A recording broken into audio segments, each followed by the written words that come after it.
I'm coming! There are some who call me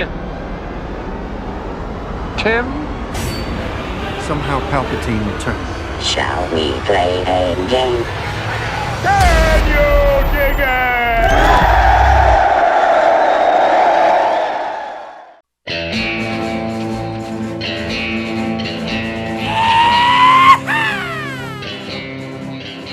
Tim Norris here, and welcome to Grey Elephant Gaming. I find it hard to believe I've been away for 5 years, and you're probably wondering where this tall drink of water has been. But just like Michael Corleone, or in this case George Costanza once said, Every time I think I'm out, they pull me back in. well said, my friend, but in this case, I guess I dragged myself back in. And why, you ask? Well, let's just say life events have finally settled down and now feels like the time. While away, I never really stopped buying or playing games. However, my games I play are now mostly digital. Alas, you wise and savvy fella, you ask. What's so special about digital? Let me show you something. Firstly, the physical version has been out since 2020 and has already been reviewed to death, so there's not really much I could possibly add to the commentary that hasn't been regurgitated 1,000 times already. Secondly, I find with my busier adult life that taking the time to actually sit with my bestest buds and play games is a rare thing indeed. So when I do have time to play, typically, it's when there's no one else around to play with me. That's the beauty of digital gaming. I don't need you people to have my fun. What do you mean, you people?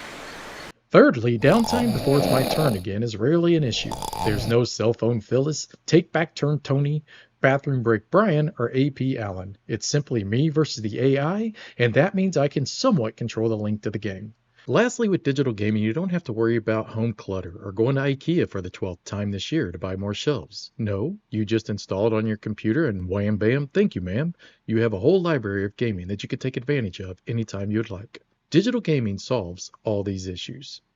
All this prevents you from appearing on an episode of Hoarders, crying into the camera on, I really don't know how it got so bad so fast.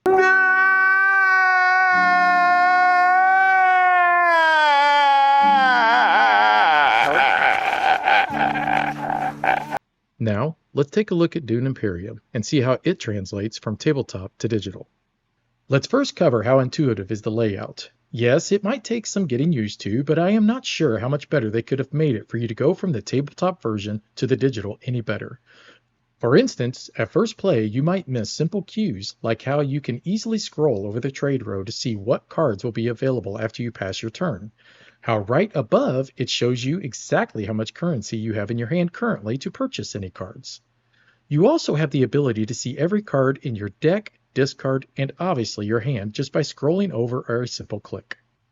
Information is key, and they give you as much as you need so that you can make the right or best decisions on how to go about your actions. As for the AI, you have 3 levels of difficulty, and I would always recommend playing with easy until you get the full feel of the layout. But once you do, be a man and play it on hard. Hard really is the only way to play.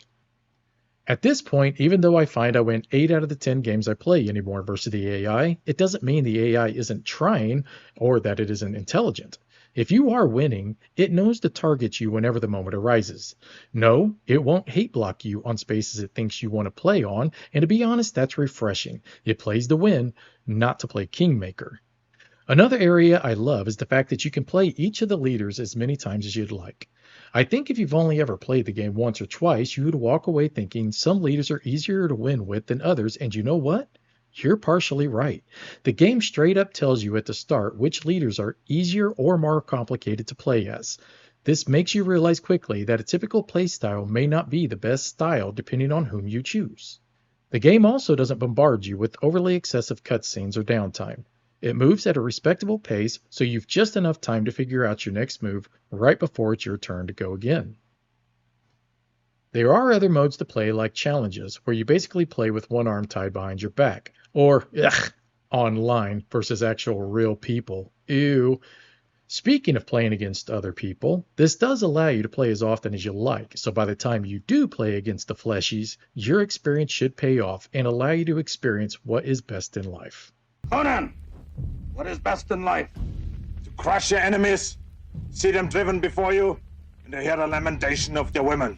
That is good. Overall, how would I rate this game? Well, I'd let you see for yourself. With over 22 hours spent playing, yeah, I'd say it's a winner. Also, with a third movie on the horizon, I don't think the Dune franchise is going anywhere anytime soon. Now, at a price tag of $23, I personally would wait for it to go on sale before purchasing, but I'm also a cheap ass, so what do I know? I bought my copy when it was around $16 during the Steam summer sale. Also, as you can see, there's an expansion already available that I've not yet purchased or played.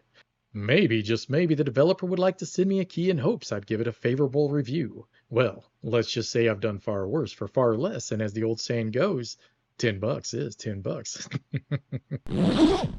Dune Imperial Digital is fantastic and gets the elephant stamp of approval, A+. Don't forget, like, subscribe, and as usual, thanks for watching. And if you wouldn't mind, check out my sister channel, Two Norsemen, where my son and I go head-to-head playing video games with one another. You can find the link below. Thank you.